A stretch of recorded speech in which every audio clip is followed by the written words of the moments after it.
तो सुंदर निगम कल्पतरोर्गलितं फलम शुकमुखात् मृतद्रव संयुतम पिबत भागवतम रसमालयम मुहुरहो रसिका भूवि भावुका। ત્રીજા શ્લોકમાં આવો મહાત્મય બતાવ્યો છે। હવે વ્યાસજી આપણને લઈ જાય છે સીધા નૈમિષારણ્યમાં। નૈમિષારણ્ય એટલે શું? તો કે સૌનકાદી 88,000 ઋષિઓ ભેગા થઈ અને સૌનકાદી 88,000 ઋષિઓ ભેગા થઈ બ્રહ્માજી પાસે ગયા અને કીધું કે મને અમારે 1000 વર્ષ સુધી ચાલે એવું યજ્ઞ સત્ર નો આરંભ કરવો છે, માટે અમને કોઈ એવી શ્રેષ્ઠ જગ્યા બતાવો। કારણ કે સત્કર્મ માટે સમય અને સ્થાન એને બહુ મહત્વના માન્યા છે। સમય એટલે સારું મુહૂર્ત, સારું ચોઘડિયું, એ આપણા શાસ્ત્રોમાં સારો સમય, અમુક નક્ષત્રો, અમુક યોગો, અમુક કરણો, એનું આપણા ઋષિઓએ જે તે પારાશર જેવા ઋષિઓએ જ્યોતિષ શાસ્ત્રનો પણ એક નિશ્ચિત અભ્યાસ કરી અને સમાજના કલ્યાણ માટે સારા સારા શાસ્ત્રો આપણને આપ્યા છે। તો સ્થાનનો ખૂબ મહિમા છે અને સમયનો ખૂબ મહિમા છે। એટલે શૌનકાદી ઋષિઓ ભેગા થઈ બ્રહ્માજી પાસે ગયા અને બ્રહ્માને કીધું કે એવી અમને શ્રેષ્ઠ જગ્યા બતાવો જ્યાં 1000 વર્ષ સુધી મોટો યજ્ઞ ચાલે એવું સત્ર અમારે આરંભ કરવો છે। ત્યારે બ્રહ્મા કહે છે, હું મનોમય ચક્ર છોડું છું, આ ચક્ર નિમેષ માટે જ્યાં ઊભું રહી જાય એ સ્થાન તમારે પસંદ કરવાનું। મનોમય ચક્ર બ્રહ્માજીએ છોડ્યું। બ્રહ્મા અને નિમેષ માત્રમાં જે ચક્ર ઊભું થયું એ જગ્યાનું નામ પડ્યું નૈમિષારણ્ય। આજનું જે નૈમિષારણ્ય છે એ પવિત્ર ભૂમિ માનવામાં આવે છે। શૌનકાદી ઋષિઓએ આ સ્થાન પર યજ્ઞ સત્રનો આરંભ કર્યો છે, પણ બપોર સુધી યજ્ઞ સત્ર ચાલે। બપોર પછી પરાહ્ન એટલે કે બપોર પછીના સમયમાં આ ઋષિઓ સૂતજીને ઊંચા આસન પર બેસાડે છે। આ સૂત કોણ હોય છે? તો કે બ્રાહ્મણ માતા અને ક્ષત્રિય પિતાથી જેની ઉત્પત્તિ છે એને સૂત કહેવામાં આવે છે। ઉગ્રશ્રવાના પુત્ર રોમહર્ષણ નામના સૂતજી આપણને કથા અહીંયા સંભળાવે છે। સૂત પણ બે, ઉગ્રશ્રવા એમના પિતા અને રોમહર્ષણ એમના પુત્ર। આ સૂતજીને ક્ષત્રિય પિતા હોય એટલે વેદનો અધિકાર નથી હોતો, એટલે વ્યાસજીએ એમને સર્વ શાસ્ત્રો અને પુરાણોનું જ્ઞાન આપ્યું છે। અને પુરાણોની કથા કહેવામાં જે ખૂબ જ કુશળ છે એટલા માટે એનું બીજું નામ સૂત પુરાણી તરીકે પણ ઓળખવામાં આવે છે। આ સૂતજીને સૌનકાદી ઋષિમુનિઓ 7 પ્રશ્ન કરે છે અને 7 પ્રશ્નના અનુસંધાનમાં શ્રીમદ ભાગવત કથાનું આખી રચના થાય છે। એ 7 પ્રશ્ન કયા કયા તે આપણે સાંભળીએ। પેલો પ્રશ્ન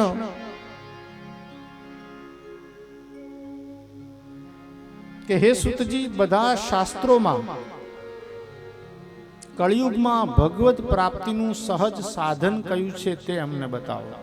પ્રશ્ન ધ્યાનથી સાંભળજો। બધા શાસ્ત્રોમાં કલિયુગમાં સહજ પરમાત્માની પ્રાપ્તિ કરાવે એવું સહજ એટલે એકદમ સહેલું સાધન હોય તે અમને બતાવો। આ પહેલો પ્રશ્ન છે, કારણ કે કલિયુગમાં બીજા બધા જે ગહન ઉપાસના વાળા કર્મ કલિયુગમાં જીવોથી નથી થવાના, એટલે સહજ રીતે પરમાત્માની પ્રાપ્તિ થાય એવું ઉત્તમ સાધન અમને બતાવો। આ પહેલો પ્રશ્ન છે। બીજો પ્રશ્ન છે, શાસ્ત્રો અનેક છે, સર્વશાસ્ત્રોનો કથાસાર અમને સંભળાવો। બધા જ શાસ્ત્રનો કથાનો સાર એક જ શાસ્ત્રમાં આવી જતો એવો સાર અમને સંભળાવો। આ બીજો પ્રશ્ન થયો। ત્રીજો પ્રશ્ન છે, અમે સાંભળ્યું છે શ્રી કૃષ્ણ આ પૃથ્વી પર અવતર્યા હતા, તો એ શા માટે અવતર્યા? ભગવાનનું અવતારનું પ્રયોજન શું છે તે અમને બતાવો। ચોથો પ્રશ્ન છે, અમે સાંભળ્યું કે ભગવાન 24 અવતાર લીધા, તો 24 અવતારની અલગ અલગ કયા કયા અવતાર ક્યાં લીધા એ બધી ચરિત્રોની કથા અમને સંભળાવો। ને આ ઘોર કલિયુગમાં જીવો વિશુદ્ધ કઈ રીતે બને તે અમને બતાવો. કલિયુગમાં સત્સંગનો મહિમા શું છે તે અમને બતાવો. અને અંત્ય પ્રશ્ન પૂછ્યો કે ભગવાન શ્રી કૃષ્ણ સ્વધામ ગયા પછી ધર્મ કમ શરણમ ગચ્છ, ધર્મ કોના શરણે ગયો તે અમને બતાવો. આવા 7 પ્રશ્નો કર્યા છે. તમે જોજો સૌનકની વિચારધારા કેવી છે. આમાંથી એકેય પ્રશ્ન પોતાના સ્વાર્થનો છે નહીં. આપણને કોઈ મહાત્મા મળ્યા હોય તો આપણે પેલા હાથ બતાવીએ ને પછી કુંડલી બતાવીએ. આ બધા પ્રશ્ન એવા છે જેમાં લોક કલ્યાણ જ છે, બીજો કોઈ પોતાનો સ્વાર્થ નથી. અને આધ્યાત્મિક વિચારધારાથી આ પ્રશ્ન પૂછવામાં આવ્યા છે. જ્યાં સુધી આપણી વિચારધારા આધ્યાત્મિક નહીં બને ત્યાં સુધી આપણને સુખની પ્રાપ્તિ થશે નહીં. એટલે બધા જ પ્રશ્ન આધ્યાત્મિક છે. આ પ્રશ્ન જ સાંભળતા જ સૂતના હૃદયમાં અતિશય આનંદ પ્રવર્ત્યો અને સૂતજીએ કીધું કે હે શૌનકાદિ ઋષિઓ, આપનો આ પ્રશ્ન સાંભળી મને ખૂબ જ આનંદ થયો છે. આપના પ્રશ્નથી જ હું પ્રસન્ન થયો છું. આપને હું આ પ્રશ્નનો સુંદર ઉપાય બતાવું છું અને આના ઉપાયમાં શ્રીમદ ભાગવત કથાનું હું આપને શ્રવણ કરાવડાવું છું. આમ કહી અને સૂતજીએ ભગવાન નારાયણને વંદના કરી, સરસ્વતી દેવીને વંદના કરી, નરનારાયણ દેવને વંદના કરી, પોતાના ગુરુ સુખદેવજી મહારાજ, કારણ કે સૂતજીને કોણે કથા સંભળાવી? સુખદેવજી મહારાજે. એટલે સુખદેવજી મહારાજ એ સૂતજીના ગુરુ છે એટલે એમને પણ વંદના કરી. આપણે પણ 2 શ્લોકોમાં નરનારાયણ દેવને પ્રાર્થના કરીએ. નારાયણમ નમસ્કૃત્ય નરમ ચૈવ નરોત્તમં દેવીમ સરસ્વતીમ વ્યાસમ તતો જયમુદીરયે યમ પ્રવ્રજन्तमनुपेतमपेतकृत्यं વેપાયનો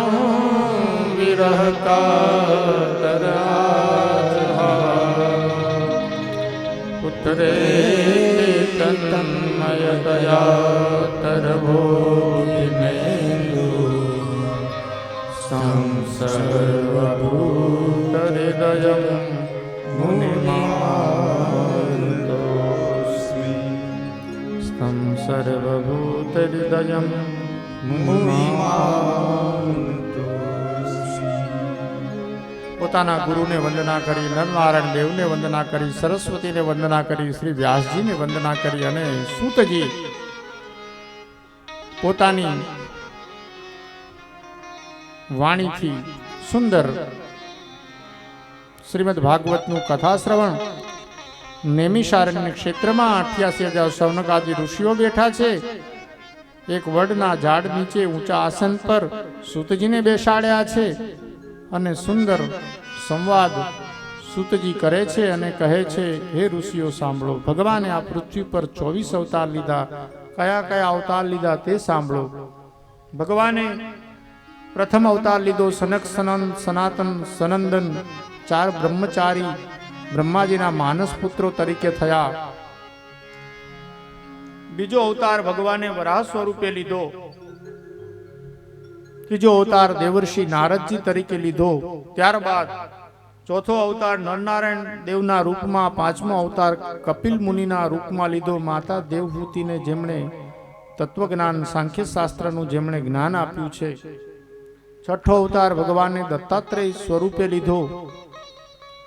સાતમો અવતાર યજ્ઞ નારાયણ દેવ સ્વરૂપે લીધો. આઠમો અવતાર ઋષભદેવ સ્વરૂપે લીધો, જે જૈન ધર્મમાં પ્રથમ તીર્થંકર તરીકે પૂજાય છે. નવમો અવતાર પૃથુરાજા તરીકે લીધો. 10મો અવતાર મત્સ્ય અવતાર. 11મો કશ્યપ કાચબાનો અવતાર લીધો. 12મો અવતાર ધન્વંતરી ભગવાન. 13મો અવતાર મોહિની સ્વરૂપ ધારણ કરી ભગવાને દેવતાઓને અમૃતનું પાન કરાવ્યું. દાનવો સાથે છલ કપટ કરી અને મોહિની અવતાર લીધો. 14મો નૃષિ અવતાર. 15મો વામન. 16મો પરશુરામ. 17મો અવતાર ભગવાને વ્યાસ મુનિ વેદ વ્યાસ, એ પણ પરમાત્માના જ સ્વરૂપ છે, અવતારી છે. 18મો રામ અવતાર, 19મો બલરામ અને 20મો કૃષ્ણ અવતાર લીધો. 21મો બુદ્ધ અવતાર ને 22મો અવતાર જેને કલ્કી ભગવાન તરીકે કહેવામાં આવે છે, જે હજી થયો નથી. જ્યારે ઘોર કલયુગ વ્યાપ્ત થશે, ભાગવતમાં લખ્યું છે, ત્યારે મધ્યપ્રદેશમાં વિષ્ણુ યશ નામના બ્રાહ્મણને ત્યાં ભગવાન કલ્કી સ્વરૂપે પ્રગટ થઈ, ઘોડા ઉપર અસવાર થઈ, હાથમાં તરવાર રહી, અને જ્યારે ઘોર કલયુગ વ્યાપ્ત થશે ત્યારે ભગવાન ધર્મની રક્ષા માટે આ પૃથ્વી પર ઉતરશે. આપણે તો કીધું અહીંયા 24 અવતારની ભગવાનની કથા હોય છે, પણ અહીંયા તો ગણવામાં તો 22 અવતાર જ આવે છે. તો 24 કઈ રીતે કરવા? વ્યાસજી એવું લખ્યું કે ભાઈ મધુવનમાં ધ્રુવજીને જે ભગવાને દર્શન આપ્યા હતા એ 23મો અવતાર અને 24મો હંસ અને હયગ્રીવ. તો કે આમાં નારદજીને જે દર્શન આપ્યા એ અવતાર પણ ખરો, તો 25 થઈ જાય. એટલે પછી વ્યાસજીએ એમ લખ્યું કે અવતારા અસંખ્ય યાહ. ભગવાનના ઘણા બધા અવતારો હોય છે, એટલા માટે કીધું કે અવતારમાં સંખ્યામાં ગણશો નહીં, પણ હરિ તારા નામ છે 1000, કયા નામે લખવી કંકોતરી. ભગવાનના ઘણા બધા અવતારો હોય છે. આવી રીતે ભગવાને 24 અવતાર લીધા. હવે સૌનક ઋષિ કહે છે કે અમે સાંભળ્યું છે આ શ્રીમદ ભાગવતનું રચના વ્યાસજીએ કરી, તો વ્યાસજીએ ક્યાં કરી, કયા સ્થાને કરી, શા માટે કરી, વ્યાસજીને કોની પ્રેરણા થઈ, આ બધી જ કથા અમને સંભળાવો. ત્યારે ભાગવતકાર લખે છે કે એક સમય હતો જ્યારે વ્યાસજીએ 4 વેદની રચના કરી, 17 પુરાણો રચ્યા છે. સમ્યાપ્રાસ નામનો પોતાનો યમુના કિનારે સુંદર આશ્રમ હોય છે. આશ્રમે વ્યાસજી સાંજના સંધ્યાકાળના સમયે ખિન્ન થઈ અને બેઠા છે. મનમાં વિચાર કરે, 17 પુરાણોની રચના કરી, 4 વેદની રચના કરી, છતાં પણ મનને શાંતિ પ્રાપ્ત નથી થતી. તો ખિન્ન અવસ્થામાં વ્યાસજી બેઠા છે. કોઈ સારો પેન્ટર હોય અને જ્યાં સુધી એ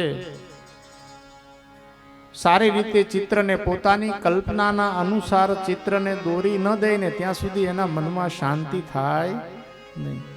આમ વ્યાસજી વિચાર કરે કે મેં 17 પુરાણો રચ્યા, 4 વેદ રચ્યા, ઇતિહાસના રૂપમાં મહાભારતની પણ રચના કરી, છતાં પણ મનને શાંતિ થતી નથી. મનમાં એક જ થાય છે, હજુ કંઈક બાકી છે, કંઈક બાકી છે, કંઈક બાકી છે.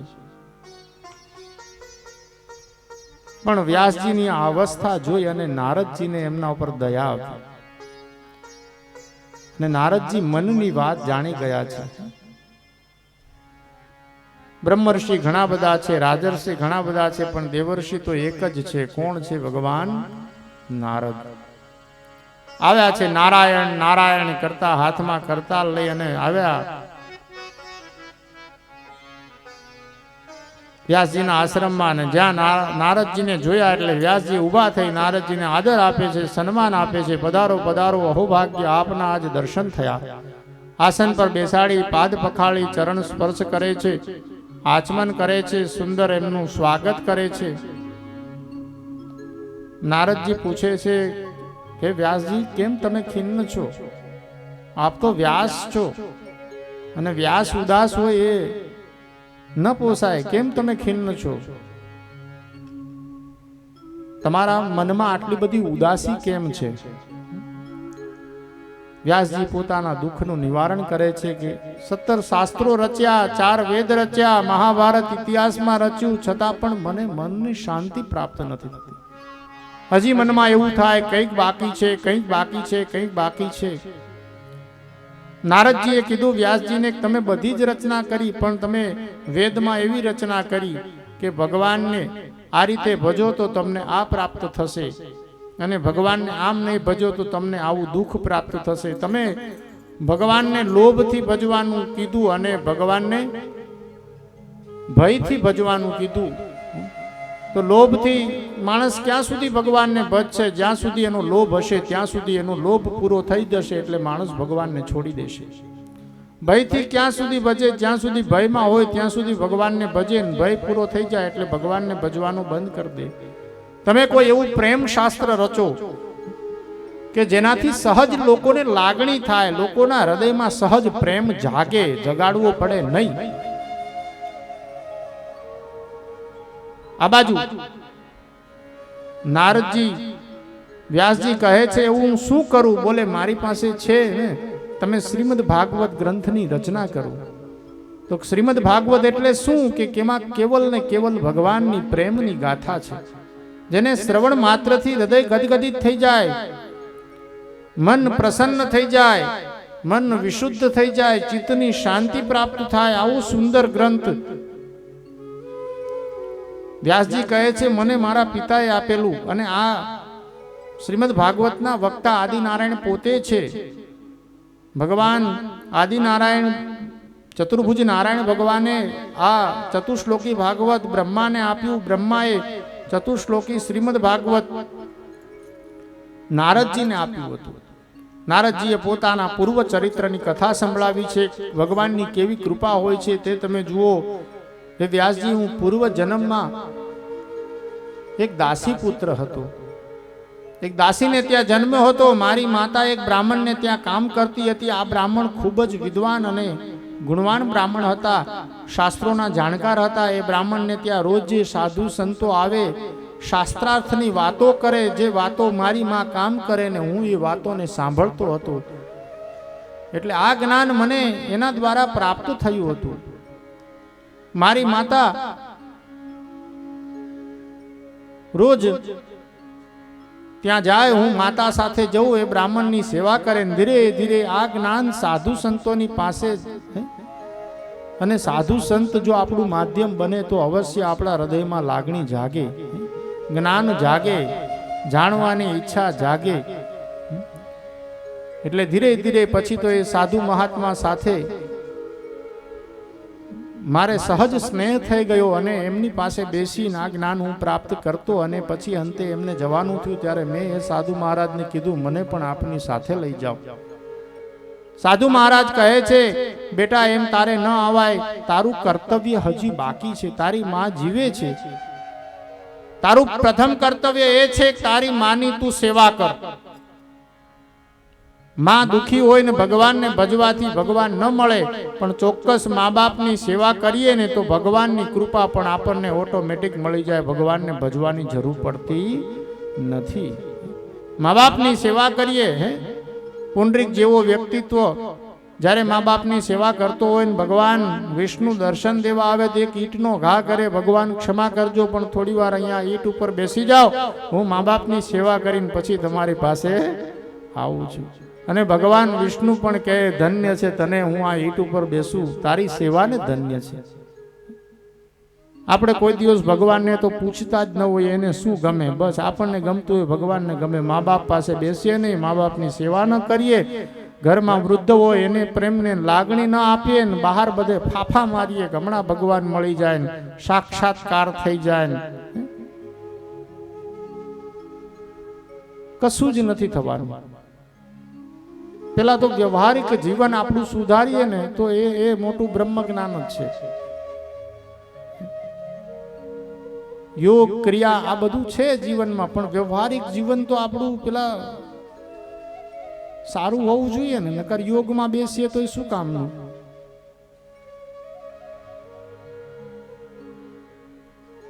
તો નારદજી ને સંતો સદબોધ આપે છે કે જ્યાં સુધી તારી માં જીવે છે ત્યાં સુધી તારે અમારી પાસે ન આવાય. લે અમે તને આ મંત્ર આપીએ છીએ,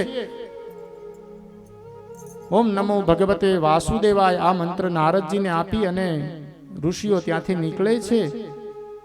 માતાજીની ઉંમર થાય છે નારદજીના માતુશ્રીની.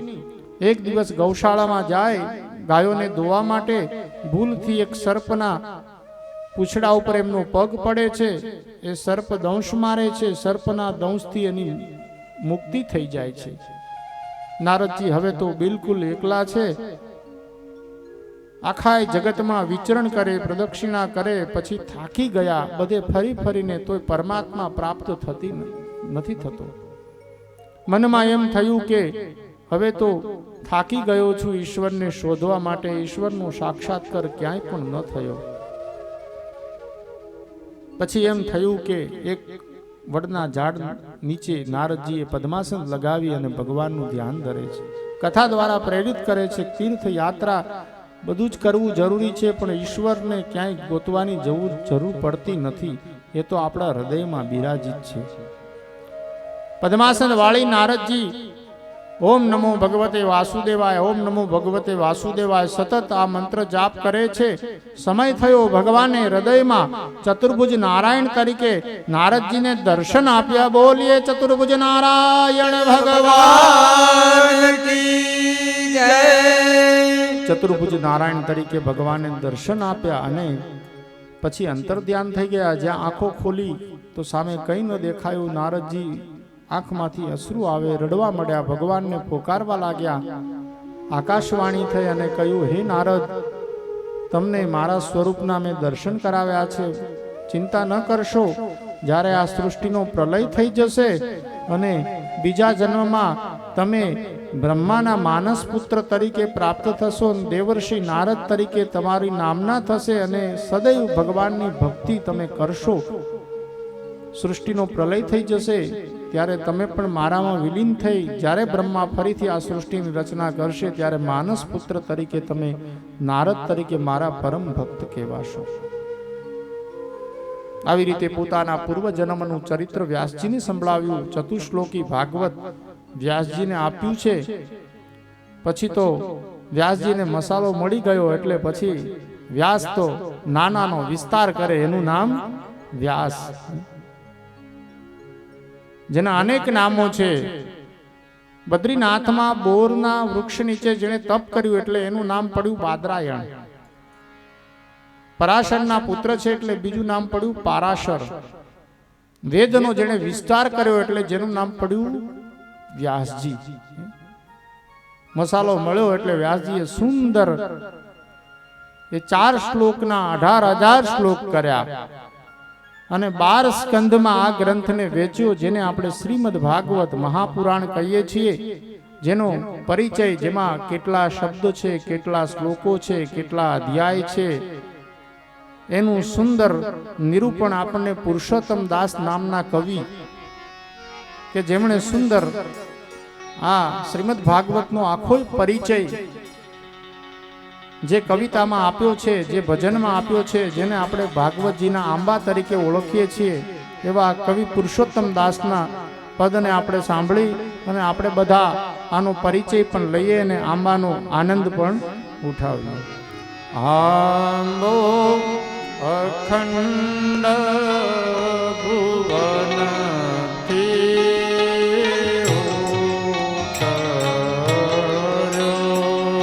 આંબો અખંડ ભુવનથી ઉતર્યો. વ્રજ ભૂમિમાં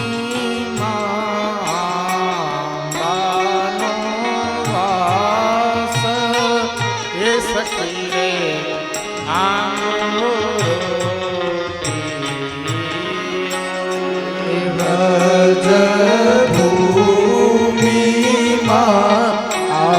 આંબાનો વાસ સખી રે આંબો પીયો.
વાળ સખી રે આંબો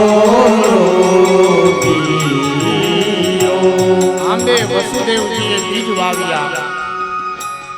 આ આંબાનું બીજ ક્યાં વવાણું તો કે વસુદેવજી દ્વારા આંબાનું બીજ વવાયું. હુવા દેવકીજી ક્ષેત્ર પ્રકાશ માતા દેવકીના ગર્ભમાં આનો પ્રકાશ થયો છે. ભાગવત રૂપી આંબાનો યશોદાજીએ જળ સિંચ્યું. આ આંબાને યશોદાજીએ જળ નાખી અને એને પાલન પોષણ કરી અને આંબાને મોટું સ્વરૂપ બનાવ્યું. નંદ ગોપ આ આંબાના રખેવાળ. એવો સુંદર ભાગવતજીનો આંબો છે. આંબાની ઉત્પત્તિ ક્યાંથી છે તો કે સ્વયં નારાયણે આ આંબો બ્રહ્માજીને અર્પણ કર્યો અને બ્રહ્મા દ્વારા એ આંબો આ ચતુશ્લોકી ભાગવત રૂપી આંબો નારદજીને પ્રાપ્ત થયો છે. બ્રહ્માજી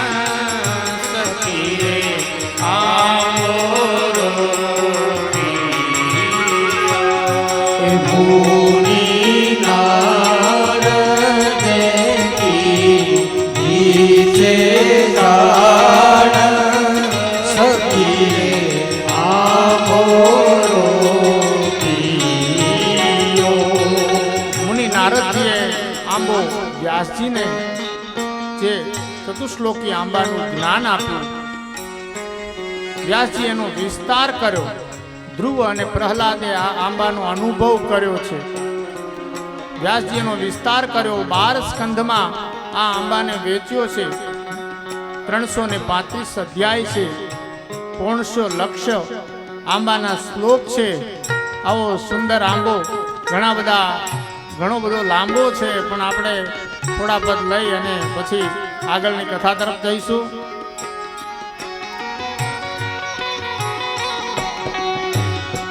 દ્વાદશ સ્કંધ આંબાના થડ દ્વાદશ સ્કંધ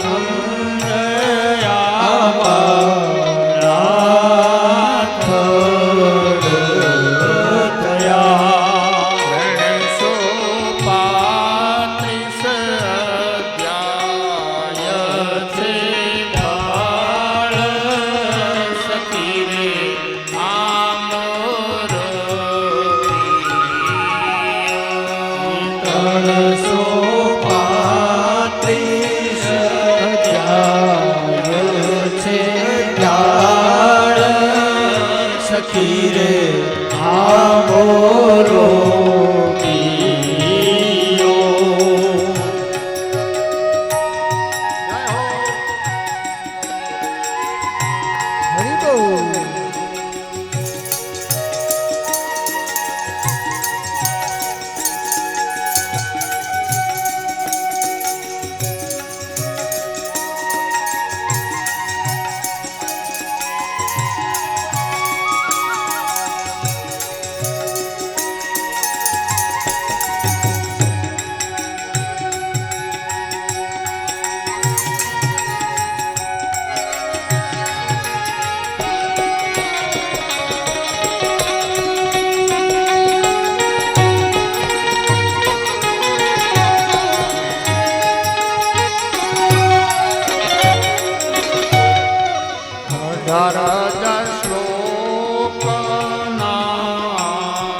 ભુવન માસે સાય સખી રે આંબો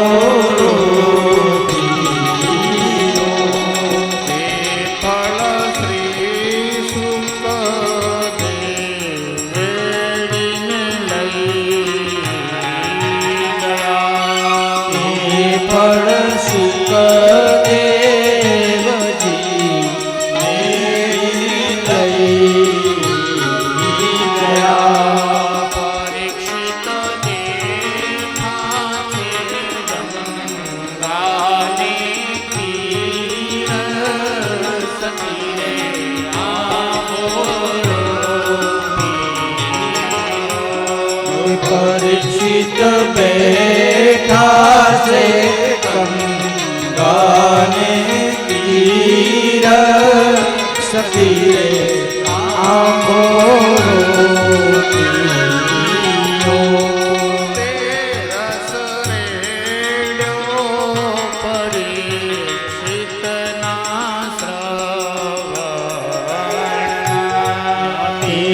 રસ રેડો પરીક્ષિતના શ્રવણમાં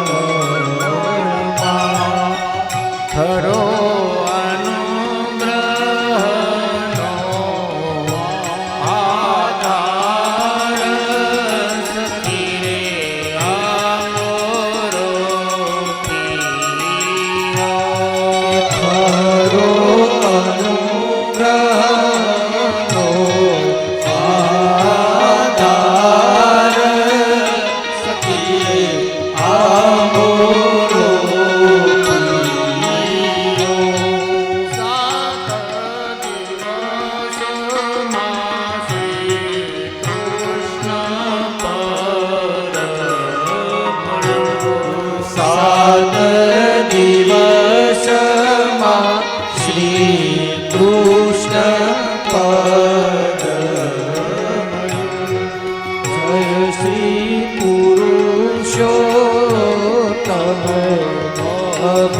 અભિરામ સખી રે આંબો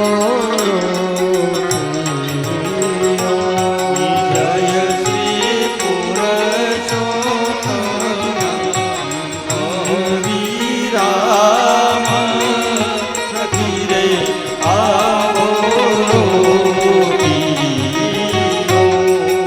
આંબો ગાય શીખે જે સાંભળે આંબો ગાય શીખે સાંભળે એનો પ્રભુ ચરણ કમલમાં વાસ સખી રે આંબો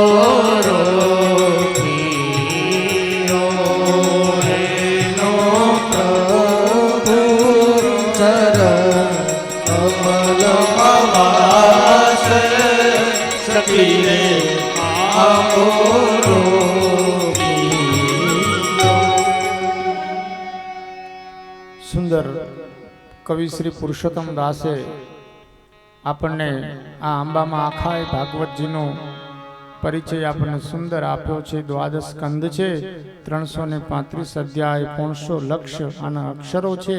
આવો સુંદર એક આપણને ગ્રંથ શ્રી વ્યાસજીએ સમાધિ ભાષામાં લખી અને પોતે સમાધિમાં બેઠા છે, જે બોલે છે એ પ્રમાણે ગણપતિ લખે છે. આવા બદ્રીનાથના ઉપર જે હમણાં વાત કરી એમ વ્યાસ ગુફા છે, વ્યાસ ગુફાના સ્થાન ઉપર આ શ્રીમદ ભાગવતનું સુંદર રચના થઈ છે. પેલા રચયિતાનો પરિચય આપ્યો છે. રચનાની આ ગ્રંથની રચના કોણે કરી છે તો કે વ્યાસજીએ.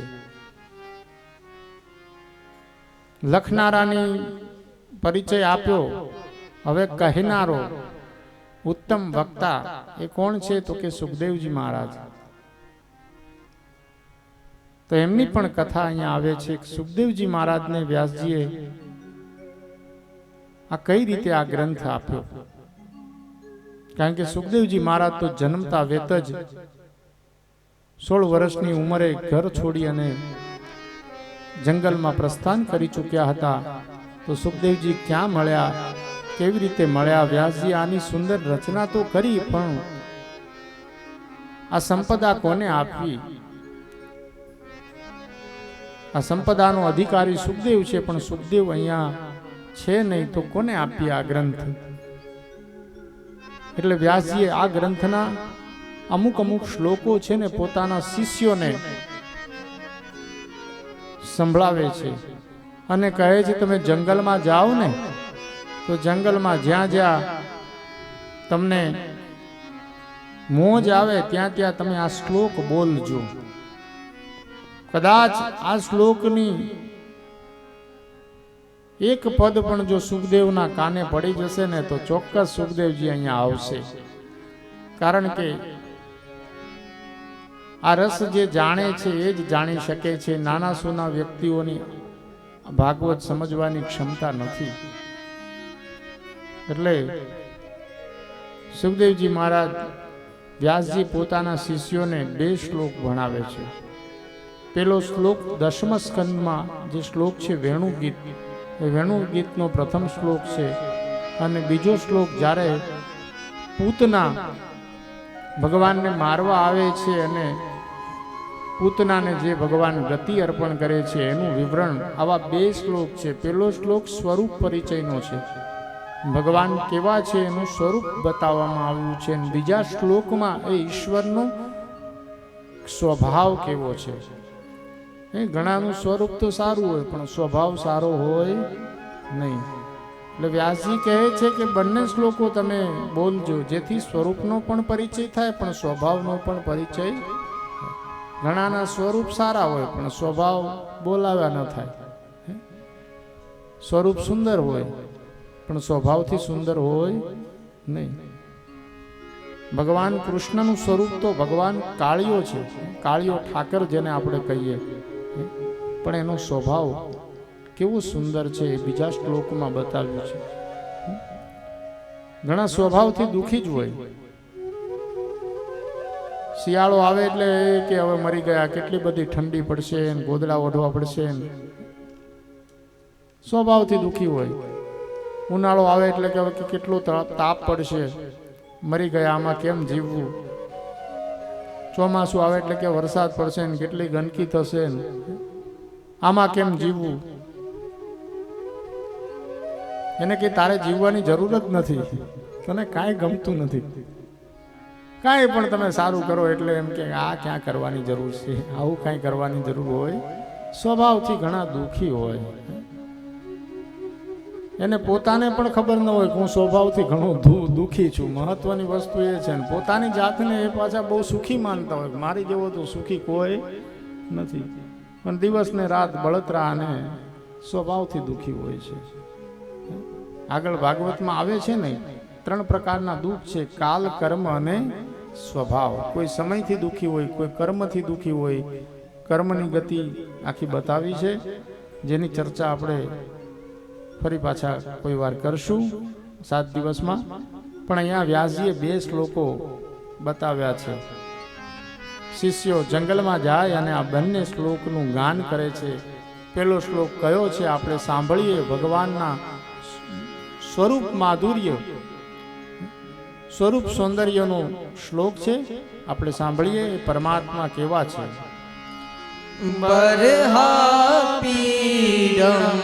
નટવરવતુ કર્ણયો કર્ણિકારં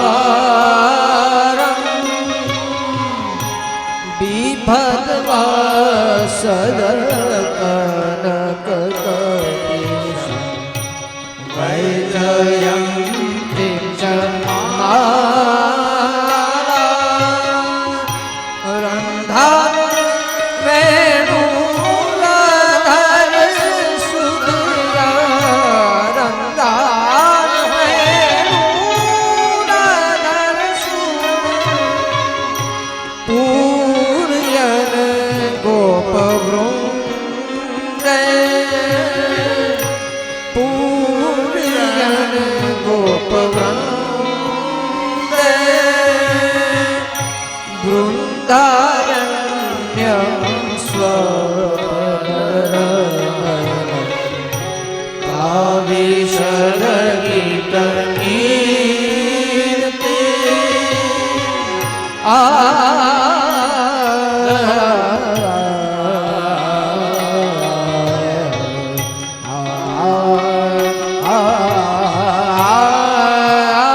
સુંદર શ્લોક છે. બરહા પીડમ નટવર વપુ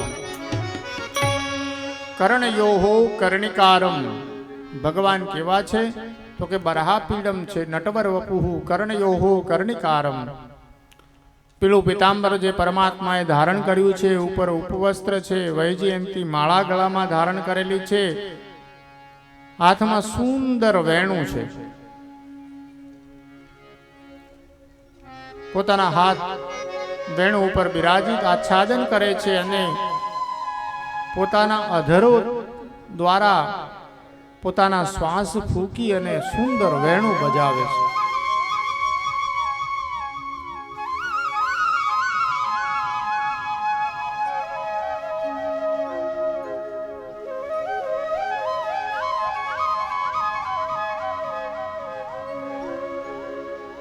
આવું સુંદર ભગવાનનું સ્વરૂપ છે. આજુબાજુ વૃંદારણ્યમ સ્વપદ રમણમ પ્રાવિશદ ગીત કીર્તિ. ભગવાન વચ્ચે વેણુ વગાડે છે, પીળું પિતાંબર પહેર્યું છે, ગળામાં વૈજયંતી માળા ધારણ કરેલી છે. કર્ણયોહો કર્ણિકારમ. કરેણના ફૂલ પોતાના કાનમાં જેમણે લગાવેલા છે. કોઈ શણગાર નથી, પ્રકૃતિનો જેણે શણગાર રચ્યો છે. કોઈ બ્યુટી પાર્લરમાં જવા ગયા નથી ભગવાન. સુંદર તો સ્વભાવથી દેખાઈએ. બ્યુટી પાર્લર કરીને સુંદર બન્યા હોઈએ ને જાજા સમય સુધી એ સુંદરતા રહે નહીં. સહજ અવસ્થામાં જીવીએ ને તો ઓટોમેટિક બધાને પ્યારા લાગીએ, સુંદર લાગીએ. અને પાવડર લગાવવાથી સુંદર થઈ જવાતું હોય તો ભેંસો ઉપર લગાવીએ, થાય છે સફેદ? હે તો કે પેલાનો યુગ એવો હતો કે આપણા શાસ્ત્ર કહેતા એ વસ્તુ આપણી ઘરે આવતી. હવે ટીવી કે એ વસ્તુ આપણી ઘરે આવે. કોઈ એડવાઇઝ સારા આવ્યા હોય એડવાન્સ આપે એટલે ઓહો બહુ સુંદર છે. અને લોકો એડવાઇઝિંગ એટલી બધી સરસ રીતે, એટલી કુશળ રીતે કરતા હોય ને કે માણસ ગમે એવો હોય તોય લપેટામાં લઈ જ લે. અને બેનો ઓર્ડર જ કરી દે, કાલે આપણે આ વસ્તુ લાવવાની જ થાય છે એટલે લાવવાની જ થાય છે. એમ લાવવાની થાય છે એમ નહીં, જો લગાડી દે, લાવવાની જ થાય છે. અને એડવર્ટાઇઝમાં જે બતાવે ને ફેર એન્ડ લવલી બધું લગાવે, હે તમને એવું લાગે કે એ સુંદર જ હોય એટલે જ એને એડવાઇઝમાં લીધા હોય. નકર એ સુંદર ના હોય તો એને એડવાઇઝ એમ લે નહીં. કારણ કે સુંદર હોય તો જ કંપનીવાળા એને એડવાઇઝિંગ કરે. કાળા માણસને એ નો એડવાઇઝિંગ કરવા દે. પહેલેથી સુંદર હોય પછી એમ કે હું આ લગાવ્યું એટલે સુંદર થઈ ગયું. તો ભગવાન કૃષ્ણ આયા અને ફેર એન્ડ લવલી કે બધા કંપનીવાળા કાંઈ આપણા દુશ્મન નથી, પણ જો સુંદર લગાતા હોય તો ભેંસને લગાવે અઠવાડિયું, અને જો ચોખ્ખા થઈ જતા હોય એકદમ સફેદ થઈ જાય, સુંદર દેખાય તો આપણે માનીએ. તો ભગવાન કહે છે પ્રકૃતિથી સુંદર બનો, સહજ અવસ્થાથી સુંદર બનો. સુંદરતા એ સ્વભાવથી મળે છે. અલગ અલગ ટ્યુબો લગાવવાથી સુંદરતા મળતી નથી. ભગવાને બરહા પીડમ નટવર અપુહુ કર્ણયો કર્ણિકારમ બિભ્રત વાસ કનક કપિશમ વૈજયંતીમ ચ માલા. પેલું પિતાંબર ધારણ કર્યું છે, ઉપર ઉપવસ્ત્ર છે, વૈજયંતી માલા ધારણ કરેલી છે, પગ ઉપર પગની ધારા છે, બાજુમાં ગાય ઊભી છે, ગાયના ટેકે ભગવાન સુંદર બંસરી વગાડે છે. બંસરીના સુંદર નાદ સાથે આજુબાજુ ગોવાળિયાઓ ભગવાનની આજુબાજુ ટોળે વળી અને ભગવાન કૃષ્ણને સુંદર રીતે નિહાળે છે. અને આવો સુંદર શ્લોક જ્યાં સુખદેવ મુનિએ સાંભળ્યો જંગલમાં, એટલે જેમ પ્યાસો માણસ જેમ ગાંડો થઈને દોડે એમ આ શિષ્યો પાછે દોડ્યા. અરે કે આવો સુંદર શ્લોક ત્યાં શિષ્યોએ ફરી પાછો બીજો શ્લોક ગાયો છે. સ્વરૂપ સૌંદર્યનું પરિચય આપ્યો. હવે ભગવાનનો સ્વભાવનો પરિચય આપ્યો. ભગવાન આટલા સુંદર છે પણ ભગવાનનો સ્વભાવ કેવો સુંદર છે, એના કરતા પણ ભગવાનનો સ્વભાવ સુંદર છે. અહો બકીયમ સ્તનકાલકૂટમ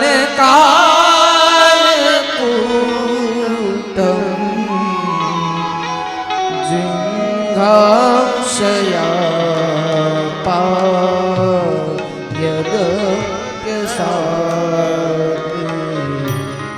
લેભે ગતિદાત ચિંતાતનોન્યમ કંવાદયારુ શરણં વ્રજ કંવાદયારુ શરણં વ્રજ ઓ કંવાદયારુ શરણં.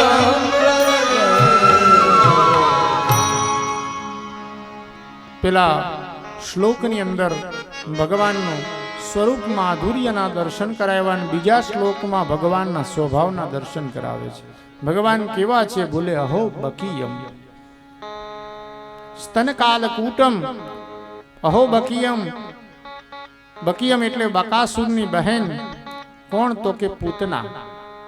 સ્તનકાલકૂટમ શું લઈને આવેલી? તો કે જે ભગવાનને પોતાના સ્તન ઉપર કાલકૂટ નામનું વિષ લઈને આવેલી ભગવાનને મારવા માટે. પણ જે આવી પૂતના જે પરમાત્માને મારવા આવી છે,